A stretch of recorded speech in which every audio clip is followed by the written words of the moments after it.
How did you get involved with this film, or what drew you to this project?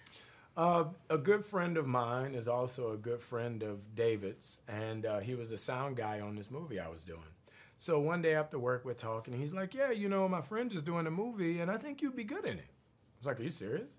He's like, yeah. I was like, well, fine, sure, sound guy, send me the script. So 3 days later, I get a script, I'm reading it, and he's like, David's directing it. I was like, that's funny, because I've known David since college. So I went back and forth between Gebert, and Gebert put David and I together, and here we are. It's great. So I got this movie from a sound guy. So you've known David for a long time. What makes him such a unique director and such a great fit for this film? I think his uniqueness as a director comes from his uniqueness as a person. I think David has always seen the world from a different perspective.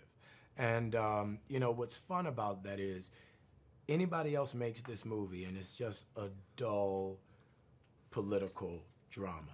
And I think he gives it that spice, he gives it that fire, he gives it that ability to breathe and just be completely different than what you expect it to be. Make it fun. This is the first time, other than like Bulworth, that politics was fun and dark. But he kept that you know, the ability to make it fun and watchable. Now tell us a little bit about who you play and what this person is about.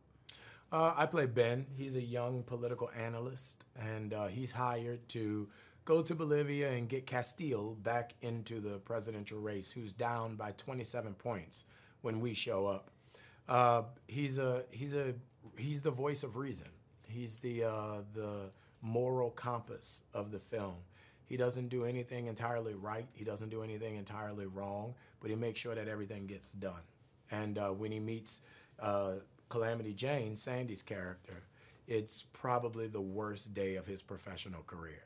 And throughout the course of their working together, they kind of garner a mutual respect because she realizes that he really cares about what he's doing.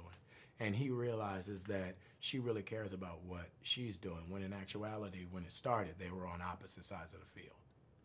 Now, talking about Sandy, she said that you brought a lot of energy to the set. What was it? Can you talk about working with her? I think my energy was her making fun of me. No, we had a good time. I mean, and that's truly what it was. We really just bonded in a remarkable way. And, you know, Sandy's like one of the guys. You know, as amazingly beautiful and as talented as she is, she's like one of the guys. She's a lot of fun to be around. And I've never seen anyone on her level just so quickly get over themselves.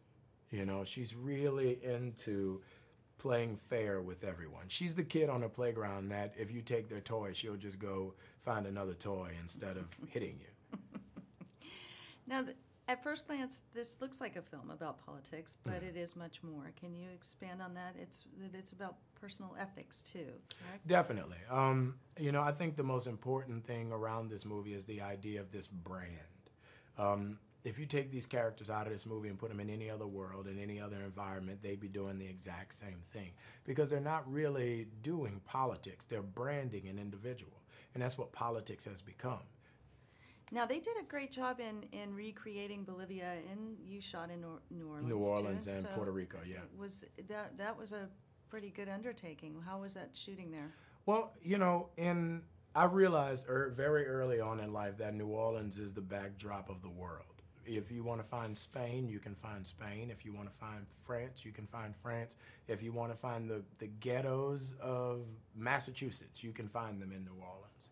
And I think, you know, with that being said, you can shoot anything there, and it'll look like that street scene when we're at the cafe. When I looked at it in the movie, I was like, wow, that's really Bolivia, you know. But I grew up around the corner from that street. That's crazy. Oh, that's so it shows just the history and the culture and the amazing nature of the city of New Orleans. Yeah, it looked great.